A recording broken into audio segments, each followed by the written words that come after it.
আমরা নাকি টাকার লোভে কাঁদতেছি, তো আমরা টাকা দিতে চাই, আমাদের বাচ্চা ফেরত দিক। আমার বাচ্চারা কেন মারা গেছে জানেন ভাই? এই কোচিং, আমরা আমাদের সব গার্ডিয়ান দেখেছি যে আমরা কেউ কোচিংয়ে দেবো না। ওনারা জোর করে ইনিয়ে বিনিয়ে বিভিন্ন রকমের প্রশ্ন করে, আপা কোচিংয়ে দেন না কেন, আপনার হাজব্যান্ড কি করে, আপা আপনার বাচ্চা পিছিয়ে যাচ্ছে কোচিংয়ে দিচ্ছেন না কেন। আমরা নাকি মায়া কান্না করছি। শিক্ষক, শিক্ষিকা ও কর্মকর্তা কর্মচারীগণ সামাজিক যোগাযোগ মাধ্যমে শহীদ ও আহত পরিবার সম্পর্কে অত্যন্ত কুরুচিপূর্ণ এবং মানহানিকর বক্তব্য দিচ্ছেন। গত 12ই আগস্ট আমরা 9 দফা দাবিতে একটি মানববন্ধন করছিলাম এবং সেই মানববন্ধনে আমরা তাদেরকে 72 ঘন্টার আলটিমেটাম দিয়েছিলাম। সেই আলটিমেটামে তারা এখন পর্যন্ত আমাদের কোনো জবাব দেয়নি। আমরা 2 জন শিক্ষিকাকে 72 ঘন্টার মধ্যে অপসারণের দাবি জানিয়েছিলাম। একজন শিক্ষিকা হচ্ছে স্কুল শাখার হেডমিস্ট্রেস খাদিজা মিস, আর একজন শিক্ষক হচ্ছে আমাদের মানববন্ধনে এই যে সাইমার আব্বা নিহত, ওর সাইমার আব্বাকে হাত তুলছিল মানববন্ধনে গিয়ে। 2 জন শিক্ষককে আমরা অপসারণের 72 ঘন্টার মধ্যে আমরা আলটিমেটাম দিয়েছিলাম। তারা সেই আলটিমেটাম মানেনি, কিন্তু মিডিয়াতে তারা একটা পাঠাইছে, বিজ্ঞপ্তি পাঠাইছে যে তারা আমাদের যৌক্তিক দাবিগুলো মেনে নিয়েছে। হ্যাঁ, তারা আমাদের যৌক্তিক দাবিগুলো মেনে নিয়েছে। বান্ডেল থাকলে প্রতি সেনমানিতে টাকা বাঁচবে। বিকাশ সেনমানি বান্ডেল কিনে জিতুন প্রতি লেনদেনে। এছাড়াও সামাজিক যোগাযোগ মাধ্যমে কুরুচিপূর্ণ এবং মানহানিকর বক্তব্য দিচ্ছে এই কলেজের শিক্ষকরা এবং হচ্ছে গভর্নিং বডির সদস্যরা, যে আমরা নাকি মায়া কান্না করছি, এতদিন ধরে আমরা কিভাবে কান্না ধরে রাখি, আমরা নাকি টাকার লোভে কাঁদতেছি, এইগুলো স্ট্যাটাস দিচ্ছে। এবং সেই স্ট্যাটাসের মধ্যে আবার 2 জন ভাইস প্রিন্সিপাল লিখছে দে আর গ্রিডি, দে আর লোভি। হ্যাঁ, তারা কান্না এতদিন ধরে কিভাবে ধরে রাখে। ভাই এখনো 1 মাসে হয় নাই, এখনও আমরা সুস্থই হয় না, আমাদের বাড়িতে কোনো খাওয়া দাওয়া রান্নাবান্নাই এখনও হয় না, তার মধ্যে বলতেছে আমাদের কান্না আমরা এতদিন কিভাবে ধরে রাখি। এটা হচ্ছে এই কলেজের শিক্ষকদের বক্তব্য, ফেসবুকে দিছে, আমরা আপনাদের জন্য দেব। তো আমরা এরকম বিষয়গুলো আমরা এদের কাছে আজকে জানতে চাইতে আসছিলাম যে আপনারা এইগুলো কেন লিখছেন, এটার জবাব চাইতে আসছিলাম। কেন 72 ঘন্টা পেরিয়ে গেল 2 জন শিক্ষককে এখনও অপসারণ করা হয়নি, এটার জবাব চাইতে আসছিলাম। তারপরে হচ্ছে প্রধান উপদেষ্টার কাছে একটা সাক্ষাতের জন্য একটা চিঠির কথা, ওনারা যেটা মিথ্যাচার করতেছে যে ওনারা ওই চিঠিটা দেয়নি, ওই চিঠিতে ওনাদের কোনো সাইন নেই, ওইটার ব্যাপারে মিথ্যাচার করতেছে। এই যে হল রুমে যেখানে আজকে আমাদের ডেকেছিল, এই হল রুমে আমাদের সমস্ত গার্ডিয়ানদেরকে নিয়ে বসে আমাদের হাতে হাতে ম্যাডামরা চিঠি দিয়ে সাইন করছিল, সেইটার ব্যাপারেও জানতে আসছে যে আপনারা কিভাবে আমাদের সাথে মিথ্যাচার করছেন। ওইটাতে চিঠি ছিল যে প্রধান উপদেষ্টার সাথে সমস্ত নিহত এবং আহত পরিবাররা দেখা করার জন্য আকুল আবেদন জানাচ্ছে। এই আকুল আবেদন শব্দটা আমাদের অবজেকশন ছিল। আর একটা বিষয় ছিল হচ্ছে যে স্কুলটা খুব ভালো স্কুলটা বাঁচানোর জন্য আমরা আবেদন করতেছি। চিঠিটার মূল বিষয়বস্তু ছিল হচ্ছে এটা। তো স্কুল বাঁচানোর জন্য, এটা একটা অলাভজনক প্রতিষ্ঠান, স্কুলটা বাঁচানোর জন্য খুব ভালো একটা স্কুল, দীর্ঘদিন ধরে স্কুলটা এখন প্রতিষ্ঠিত হয়েছে, স্কুলটা কোনোভাবেই যেন ক্ষতি না হয়, এই সমস্ত অভিভাবকরা, নিহত আহত পরিবারের অভিভাবকরা আকুল আবেদন জানাচ্ছে স্কুলটা যেন বাঁচে। এইটা হচ্ছে চিঠি ছিল। হ্যাঁ, তো এইটা তো চিঠি ওনারা এখন ওটাকে অস্বীকার করে যে এই চিঠি ওনারা আমাদের দেয়নি। তো ওনারা এই চিঠিটা আমাদের হাতে হাতে এই রুমে বসে দিচ্ছে শিক্ষকরা এসে। তো আমরা এটা জবাব চাইতে আসছিলাম।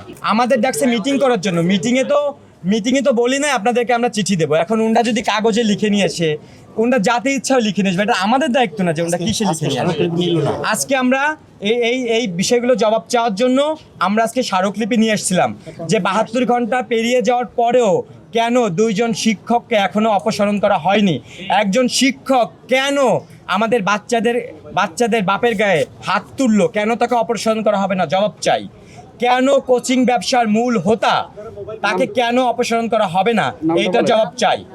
খাদিজা মিস স্কুল শাখার হেডমিস্ট্রেস খাদিজা মিস, আমার বাচ্চারা কেন মারা গেছে জানেন ভাই? এই কোচিং, আমরা আমাদের সব গার্ডিয়ান দেখেছি যে আমরা কেউ কোচিংয়ে দেব না। ওনারা জোর করে ইনিয়ে বিনিয়ে বিভিন্ন রকমের প্রশ্ন করে, আপা কোচিংয়ে দেন না কেন, আপনার হাজব্যান্ড কি করে, আপা আপনার বাচ্চা পিছিয়ে যাচ্ছে কোচিংয়ে দিচ্ছেন না কেন, আপনার বাচ্চা দুর্বল কোচিংয়ে দেন না কেন, কোচিংয়ে দিলে ভালো করবে। এবং কোচিংয়ে দেওয়ার জন্য ওনারা আর একটা মিথ্যাচার করছে, আমরা ওইটারও জবাব চাই। কোচিংয়ে বলছে যে আমরা নাকি অ্যাপ্লিকেশন দিয়ে কোচিং করাই, আপনাদের মিডিয়াতে বলছে যে আমরা নাকি দরখাস্ত দেই। দরখাস্ত ওনাদের কাছে আছে, হ্যাঁ দরখাস্ত আছে, এটা সত্যি কথা, কিন্তু ওই দরখাস্তটা ওনারা লিখে বাচ্চাদের দিয়ে গার্ডিয়ানদের কাছে পাঠায়, গার্ডিয়ানদের কাছে বলে যে প্যারেন্টসের সাইন নিয়ে এসো। ওনরা লিখে আমাদের কাছে পাঠায়।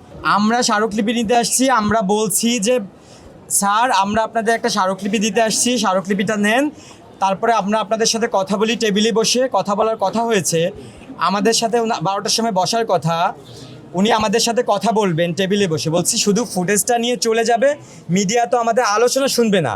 আমরা আপনার সাথে আলোচনা করার পরে আমরা মিডিয়াকে আমরা ব্রিফ করব, আর আপনাদের পক্ষ থেকে আপনারা ব্রিফ করবেন। দুইজনটা দুই পক্ষ থেকে ব্রিফ করবেন। মিডিয়া শুধু ফুটেজটা নিয়ে চলে যাবে, মিডিয়াকে উনি ফুটেজ দেবে না কোনোভাবেই স্মারকলিপি নেওয়ার। আর আমরা কেন মিডিয়া ছাড়া স্মারকলিপি দিতে চাইনি, কারণ ওনারা মিথ্যাচার করে। ওনারা কালকে বলবে যে না আমরা তো কোনো স্মারকলিপি পাই নাই। ওনারা প্রত্যেকটা বিষয় কিন্তু মিথ্যাচার করে। তো ওনারা যাতে আর মিথ্যাচার না করে, এই জন্য আমরা মিডিয়ার সামনে স্মারকলিপি দিতে চেয়েছিলাম। আর ওনারা মিডিয়ার সামনে স্মারকলিপি নেবে না। ভাই মিডিয়ার সামনে স্মারকলিপি নিলে কি হবে? এটা কি কোনো নিষিদ্ধ স্মারকলিপি? এটা কি কোনো গোপন স্মারকলিপি? এটা কি এনিথিং নিষিদ্ধ? জনাব, গত 12ই আগস্ট রোজ মঙ্গলবার মাইলস্টোন ক্যাম্পাসে 21 আগস্ট 2025, 21 জুলাই 2025 বিমান দুর্ঘটনায় নিহত ও আহত পরিবারের সদস্যরা একটি মানববন্ধনের আয়োজন করি। এতে আপনার প্রতিষ্ঠানের 2 জন শিক্ষককে অপসারণের 72 ঘন্টার আলটিমেটাম দেয়া হয়। নির্দিষ্ট সময় পেরিয়ে গেলেও দৃশ্যমান কোনো অগ্রগতি দেখা যায়নি। কেন কোনো পদক্ষেপ নেওয়া হয়নি জানতে চাই। এছাড়াও আপনার প্রতিষ্ঠান থেকে গণমাধ্যমে আমাদের মানববন্ধনের যৌক্তিক দাবির প্রতি একাত্মতা প্রকাশ করে বিবৃতি প্রদান করা হয়েছে। আপনারা আমাদের কোন কোন দফায় একাত্মতা প্রকাশ করেছেন তার লিখিত জবাব চাই। এছাড়াও আরও জানতে চাচ্ছি যে আপনার প্রতিষ্ঠানের কিছু শিক্ষক শিক্ষিকা ও কর্মচারীগণ সামাজিক যোগাযোগ মাধ্যমে শহীদ ও আহত পরিবার সম্পর্কে অত্যন্ত কুরুচিপূর্ণ এবং মানহানিকর বক্তব্য দিচ্ছেন। এদের বিরুদ্ধে আইনগত পদক্ষেপ নিচ্ছেন না কেন জানতে চাই। প্রধান উপদেষ্টা মহোদয়ের সাক্ষাৎ লাভের জন্য বিমান বিধ্বস্তের ঘটনায় নিহত ও আহতদের অভিভাবকদের কাছে আকুল আবেদন শিরোনামযুক্ত বহুল আলোচিত চিঠি সম্পর্কে অধ্যক্ষ মহোদয় জিয়াউল আলম কর্তৃক গণমাধ্যমে মিথ্যাচারের জবাব চাই। তাছাড়াও মানববন্ধনে অংশগ্রহণ করা শিক্ষার্থীদের চিঠি দেওয়ার হুমকি এবং অভিভাবকগণ কোচিং করার জন্য আবেদন করছে এই মিথ্যাচারের জবাব চাই। অতএব আমরা চাই 72 ঘন্টার মধ্যে উল্লেখিত বিষয়সমূহ সম্পর্কে যথাযথ পদক্ষেপ গ্রহণ করবেন এবং এই স্মারকলিপির লিখিত আনুষ্ঠানিক জবাব প্রদান করবেন। মাইলস্টোন স্কুল অ্যান্ড কলেজে বিমান দুর্ঘটনায় আহত ও নিহত পরিবারের সদস্যরা আমরা যারা স্মারকলিপি দিচ্ছি, কিছু সংযুক্তি দিয়েছি আমরা। 9 দফার সংযুক্তি দিয়েছি। গণমাধ্যমে পাঠানো অগ্রহণযোগ্য বিবৃতি সংযুক্তি নিয়ে আসছি আমরা।